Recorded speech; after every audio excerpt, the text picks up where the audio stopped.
Hello everyone. Today we talk about how to fix the app of Tunecho Music Play. We will go to settings.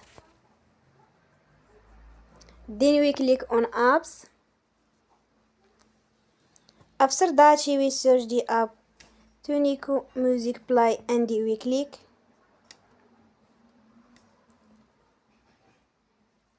Then we will on for stop. After that we go to storage.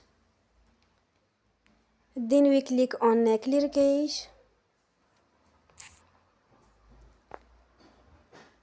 Here we go to Play Store and they will update your app. Don't forget to support us by like and subscribe. See you next time and thank you for watching.